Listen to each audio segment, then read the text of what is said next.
Mhm.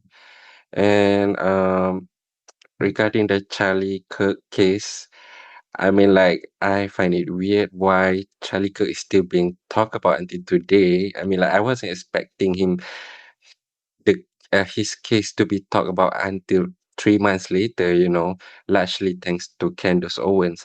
Do you think that this Charlie Kirk assassination happens because they need a convenient distraction? I'm starting to feel like that is the case.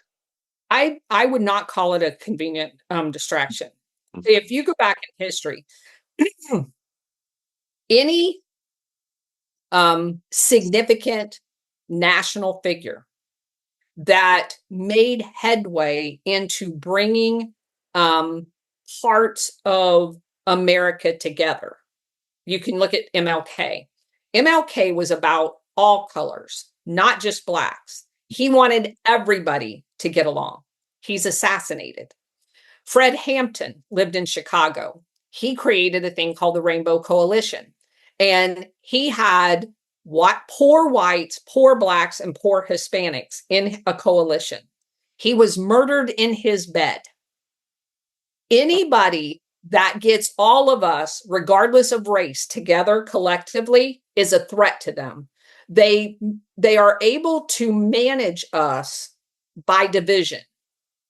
They instill division into every part of society, religion, race, whatever. They keep you. It's like the analogy of a boiling pot of water. If you put the frogs in there and you turn it up slowly, they don't know that they're going to die Mhm. until they're dead because then the water's hot and Mm. they can't jump out.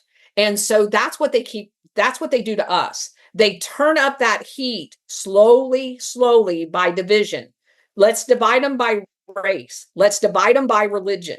Let's divide them by, culture. Let's divide them by, now the big thing is, oh, just call all the old people boomers. And we've created these generational gaps, across age barriers. So we can keep people divided constantly. Throw divisive comments about all the boomers are stupid or, the Gen Zs are crazy or whatever.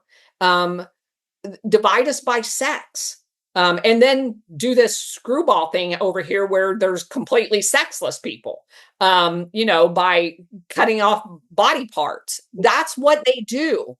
And this is all done culturally to keep us divided because their one big threat in the world is for all of us to know they're the enemy.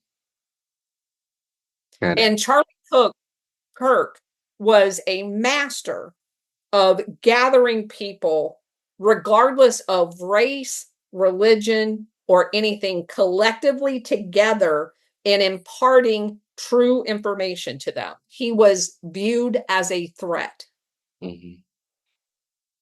Do you think his assassination is Operation Gladio? Yes. And why do you think so? What is the signs that you see from his case?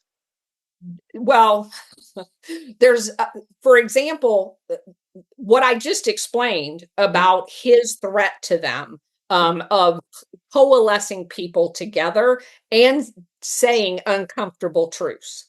Mhm. So, anytime you have an assassination, none of the information that we've been given um, it adds up. None of it.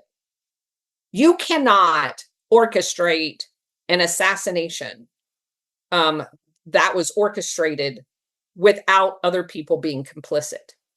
So in history, I've never seen a single lone gunman Yep. that ended up being actually a lone gunman ever. Mm. Um, when you're dealing with a national figure like that, he had security.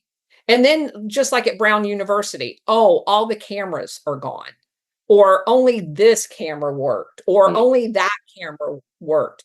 And the fact that you had all of these other factors that no one wants to talk about or address from a Mm. government's perspective, you're better in putting all of the information out there and letting people source that information to be true or not true than you are at covering it up because anytime you cover up information, you by default um, indicate that you're complicit in the operation from a government standpoint. And I understand the whole thing about taking information and prosecuting it all, but you can still use the information for prosecution if it's out there. mm, What they're afraid of is the outcome won't be what they want it to be if the information is out there. And that was the case with JFK's assassination, RFK's assassination, MLK's assassination. So if you just go back and look at history, not a single one of them ever ended up being a lone gunman. That was bullshit from the beginning. And history has illustrated that. There were so many factors involved in all of them. And most of those factors could have been immediately relevant if they would have put the information out and not tried to craft a narrative. So anytime they don't release the information, people now intuitively know they're crafting a message. mhm. Whether they are or not, that's the go-to, because we don't trust our government anymore because they've lied to us consistently. Yeah, because Candace Owens did come up with this theory that there are a lot of men in maroon shirt, which is kind of strange because it's not a natural color that men tends to choose. And then she was linking it to international military operation and so on. So I figured probably something to do with Gladio as well. It could have been. She has put out some good information. Not all of her information is completely accurate. So anytime you have someone that, no matter who it is, that is on the internet, you have to be very discerning when you're listening to the information and validating it yourself to the greatest extent possible. Um, do I believe her heart's in the right place? Yes, I do. And has she been right about a whole bunch of stuff? Yes, she has. I wish Candace Owens understood Operation Gladio. I think she would have a much better perspective of ferreting out true information if she actually knew the extent to which the government has been complicit. But regardless of how many times we've tried to reach out, she's one of those people that you can't get access to. But I think it would help her out a lot in discernment of being able to have a more critical eye of information that she's receiving.